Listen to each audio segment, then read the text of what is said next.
Study IQ IAS, अब तैयारी हुई अफोर्डेबल।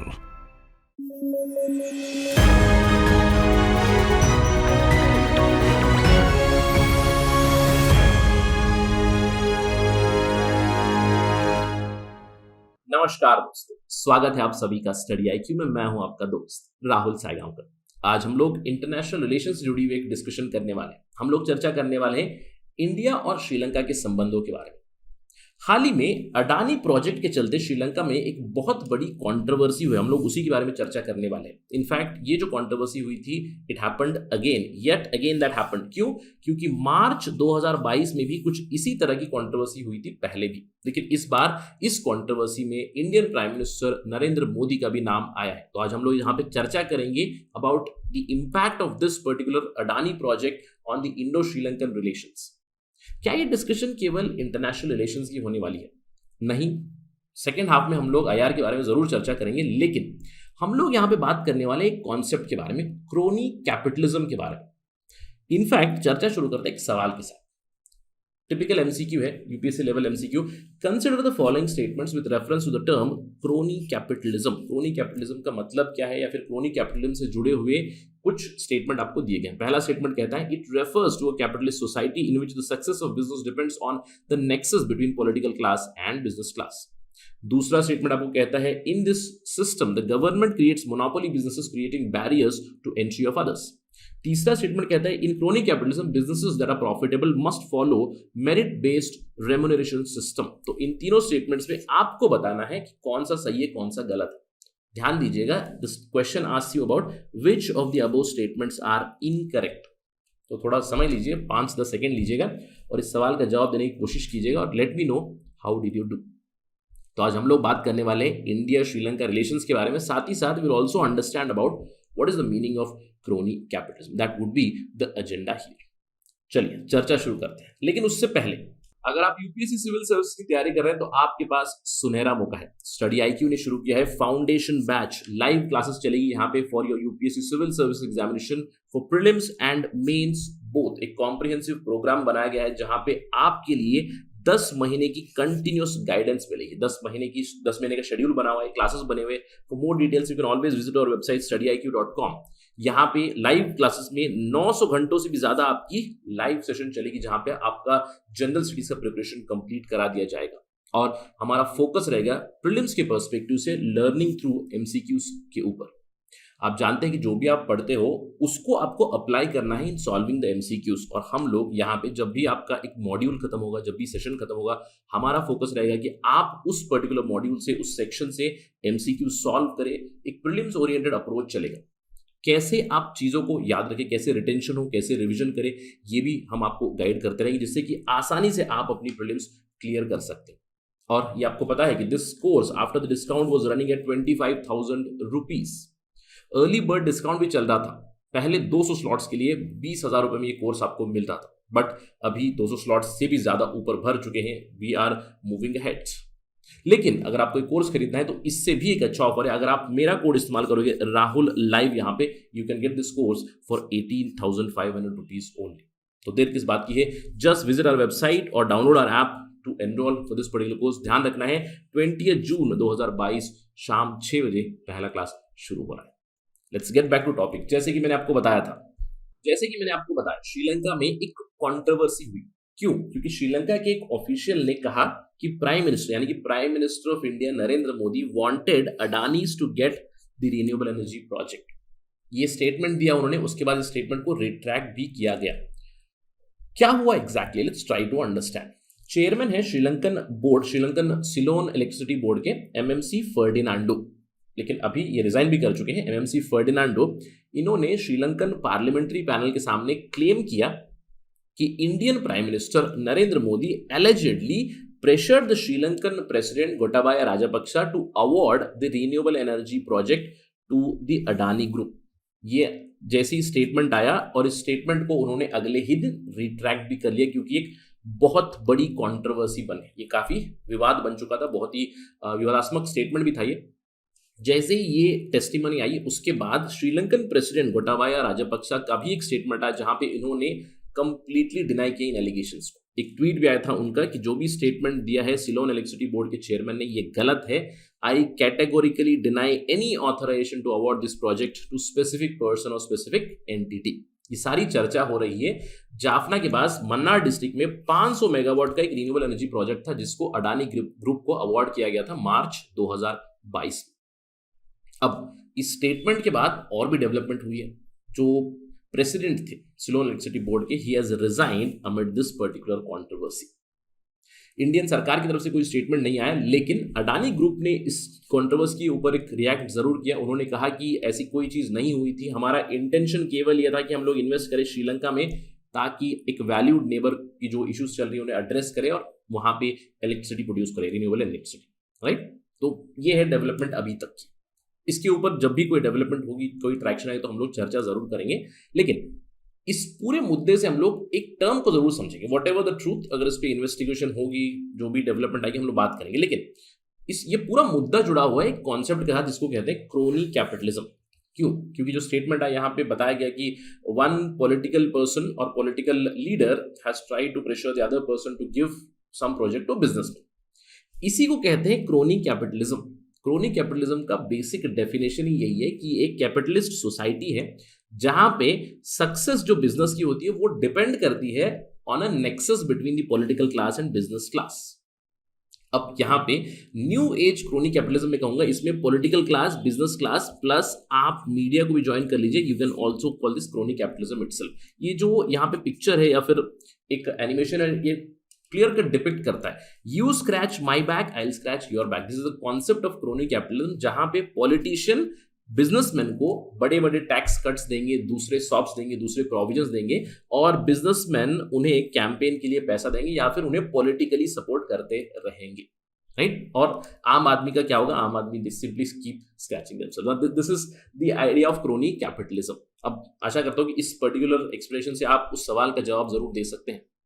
उस सवाल में जो पहला स्टेटमेंट था वो एब्सोल्युटली करेक्ट था, जो डेफिनेशन था क्रोनी कैपिटलिज्म का। जो बाकी दो स्टेटमेंट थे वो दोनों इनकरेक्ट स्टेटमेंट्स थे, right. So this was about the crony capitalism. चलिए अब टॉपिक पे वापस चलते हैं और बात करते हैं इंडिया श्रीलंका रिलेशंस के बारे में। और यहाँ पे क्योंकि ये जो विवाद हो चुका है, it is because of the Adani group, the project of the Adani group. हम लोग पहले देखते हैं the rise of Adani group in Sri Lanka. पिछले 6 से 7 महीनों से अडानी ग्रुप का दबदबा श्रीलंका में कंटिन्यूसली बढ़ता हुआ जा रहा है। ये दूसरा प्रोजेक्ट है जो उन्हें मिला है। पहले उन्हें एक पोर्ट टर्मिनल डील मिली थी, उसके बाद हाल ही में उन्होंने multiple power projects, renewable power projects यहाँ पे बैक किए। इससे पहले अक्टूबर 2021 में अडानी ग्रुप के चीफ गौतम अडानी ने मीटिंग की थी with the Sri Lankan president Gotabaya Rajapaksa with respect to investment opportunities. और उसी समय पे अडानी ग्रुप को एक कॉन्ट्रैक्ट भी मिला था, strategically important western container terminal जो है कोलंबो पोर्ट का, वहां पे अडानी ग्रुप को 51% स्टेक दिया गया था। अब आपको याद होगा पहले जो ECT, ईस्टर्न कंटेनर टर्मिनल था, वहां पे भी इंडिया और जापान दोनों इन्वॉल्व थे और इन दोनों को बाहर हटा दिया गया था। यहाँ पे चाइना का काफी दबदबा चल रहा, तो इंडिया और जापान को साइडलाइन किया गया था from the east container terminal, but west container terminal में अडानी ग्रुप ने ये अवार्ड बैक किया था। 6 महीने बाद मार्च 2022 में इन्हें रिन्यूएबल एनर्जी प्रोजेक्ट्स मिले, 500 मेगावाट्स के रिन्यूएबल एनर्जी प्रोजेक्ट्स मिले इन दी नदर्न साइड। और आपको ध्यान रखना है, देखिए जब हम लोग श्रीलंका की बात करें, imagine this is Sri Lanka, the northern side, it is very very close to the Indian border, Tamil Nadu state से काफी क्लोज है, and this is the Palk Strait. अब ये जो प्रोजेक्ट था जाफना में, मनार डिस्ट्रिक्ट में था। पहले ये जो प्रोजेक्ट था जो अडानी ग्रुप को मिला है मार्च 2022 में, वो प्रोजेक्ट चाइनीज एनर्जी कंपनीज को अवार्ड किया गया था। यानी कि जो प्रोजेक्ट्स नदर्न श्रीलंका में थे, जाफना के पास, वी नो यहाँ पे तमिलियन पॉपुलेशन बहुत ज्यादा है, तो यहाँ पे प्रोजेक्ट चाइना के साथ था। अब जैसे ही चाइना को अवॉइड किया गया, उसके बाद इंडिया ने इसके खिलाफ आपत्ति जताई, श्रीलंकन गवर्नमेंट को कम्युनिकेट किया कि these are strategically important locations very close to Indian border and we have an objection कि आपने चाइना को ये प्रोजेक्ट्स दिए हैं। उसके बाद श्रीलंकन गवर्नमेंट ने इन प्रोजेक्ट्स को ऑन होल्ड रखा था और अभी इवेंचुअली वो जा चुके हैं अडानी ग्रुप को। अब जैसे ही अडानी ग्रुप को ये अवार्ड किए गए, उसके बाद मार्च में ही एक कंट्रोवर्सी छिड़ चुकी थी। अब रीसेंट कंट्रोवर्सी थी, मैंने आपको बता दी, it was on the testimony of the Ceylon electricity board chairman. लेकिन जब ये अवार्ड हुआ तब भी एक कंट्रोवर्सी छिड़ी थी, क्योंकि श्रीलंकन अपोजिशन ने यहां पे एलेज किया था कि Adani group is trying to enter the Sri Lankan country through back door. यहाँ पे कोई कॉम्पिटिटिव बिडिंग प्रोसेस नहीं हुई, कोई दूसरे टेंडर्स नहीं लाए गए थे, डायरेक्टली अडानी ग्रुप को ये अवार्ड किया गया। इस तरह की कुछ एलिगेशन की श्रीलंकन ऑपोजिशन ने। और हाल ही में तो एक नई डेवलपमेंट हुई, श्रीलंका क्राइसिस, आपको पता है श्रीलंका में क्राइसिस चल रहा है, वहाँ पे बहुत ज़्यादा इन्फ्लेशन चल रहा है, चीज़ों की दाम बहुत ज़्यादा बढ़ चुके हैं, फ्यूल वहाँ पे है नहीं, इलेक्ट्रिसिटी पावर की प्रॉब्लम चल रही है। और उसी के बीच श्रीलंका ने हाल ही में जून सेकेंड वीक में they have amended the electricity law to remove competitive bidding, यानी कि अभी कॉम्पिटिटिव बिडिंग नहीं होगी वहाँ पे, जो भी इलेक्ट्रिसिटी प्रोजेक्ट्स वहाँ पे होंगे श्रीलंकन गवर्नमेंट डायरेक्टली अवार्ड कर सकती है। अब एक्सपर्ट्स का ये कहना है कि this decision was taken because of the Adani project controversy itself, की कॉम्पिटिटिव बिडिंग को हटा दिया गया है। अब ये है अभी तक की डेवलपमेंट, कंट्रोवर्सी छिड़ चुकी है, कंट्रोवर्सी के बाद स्टेटमेंट्स को रिट्रैक्ट कर लिया गया। लेकिन इस चीज को एनालाइज करते हैं from multiple dimension. Let's try to analyse this and let's try to understand the impact on India Sri Lanka relations. अब 4 डायमेंशंस में डिस्कस करते हैं। पहला डायमेंशन होगा चाइना का। अब यहाँ पे चाइना के साथ हुआ क्या, मैं कहूंगा China has lost 2 projects here. तो इस पर्सपेक्टिव से अगर हम लोग देखें तो ये इंडिया के लिए एक बहुत बड़ा पॉजिटिव रहेगा, क्योंकि चाइना को साइडलाइन करते हुए इंडिया को ये प्रोजेक्ट अवार्ड किए हैं। इंडिया में किसी भी कंपनी हो, अडानी या फिर कोई भी कंपनी हो, इंडियन कंपनी को अवार्ड कर दिया गया, which is very big positive, because Indian power projects replace the Chinese ventures in Sri Lanka. Adani group replaces the Chinese groups, so this is positive for India. ठीक है, अगर हम लोग श्रीलंका के डोमेस्टिक पर्सपेक्टिव से बात करें और इंडिया श्रीलंका रिलेशंस की पर्सपेक्टिव से बात करें, देखिए श्रीलंका में जैसे ये प्रोजेक्ट्स अवार्ड हुए उसके बाद एक एलिगेशन हुई that Adani group is trying to enter the country through backdoor, यानी कि कहीं ना कहीं श्रीलंकन ऑपोजिशन ने हाईलाइट किया that the Indian government is trying to interfere, दखलंदाजी देने की कोशिश कर रहे हैं in their domestic issues, right. अब इसका परिणाम हमारे संबंधों के ऊपर भी हो सकता है।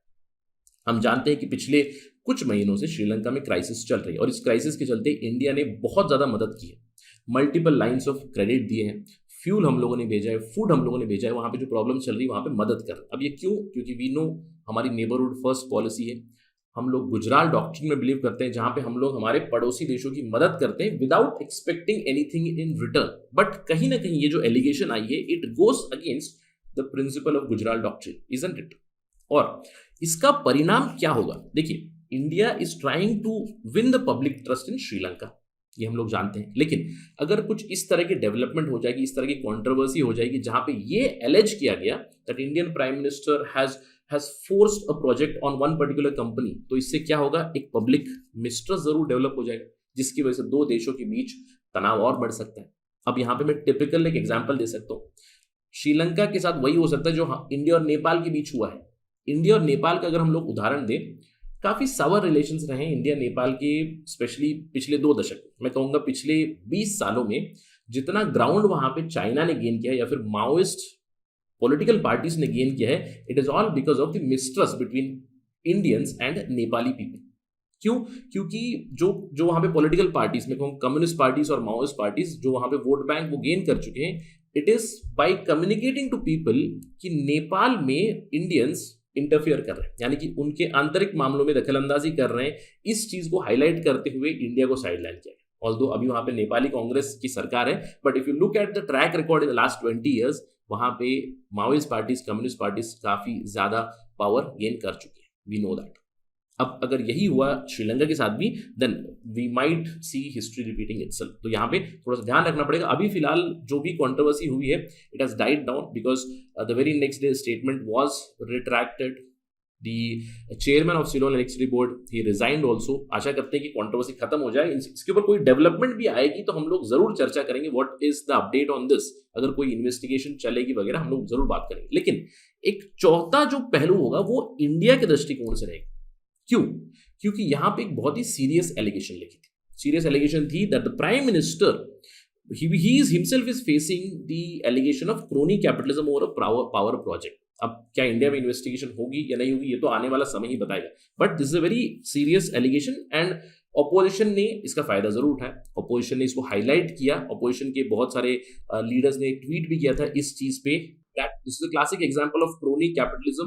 इनफैक्ट पहले से ही अपोजिशन पार्टीज बीजेपी या फिर एनडीए के ऊपर यही एलिगेशन लगाती है कि प्रो बिजनेस इनकी पॉलिसीज रही है एटसेट्रा एटसेट्रा, जिसकी वजह से थोड़ा सा दोनों देशों के बीच, इंडिया और श्रीलंका के बीच तनाव जरूर बढ़ सकता है. बट यहाँ पे सरकार की ये ड्यूटी होती है to clear the air here that there was no involvement of prime minister और from the PMO office for this particular award of the project. अगर यहाँ पे कोई इन्वेस्टिगेशन हो, कोई इन्वेस्टिगेशन होगी, कोई डेवलपमेंट होगी तो हम लोग जरूर चर्चा करेंगे. इसके ऊपर हमारी नजर कंटिन्यूसली रहेगी on the India Sri Lanka relations. But that is it here in this particular discussion. I hope that you have understood the concept of crony capitalism और कैसे इस तरह की चीजें, इस तरह की कॉन्ट्रोवर्सीज दो देशों के बीच एक प्रॉब्लम क्रिएट कर सकती है. How it might create a problem in the bilateral relations.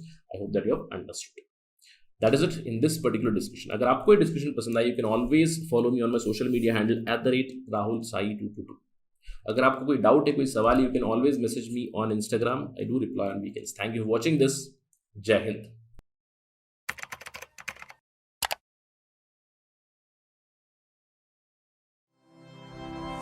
Study IQ IAS.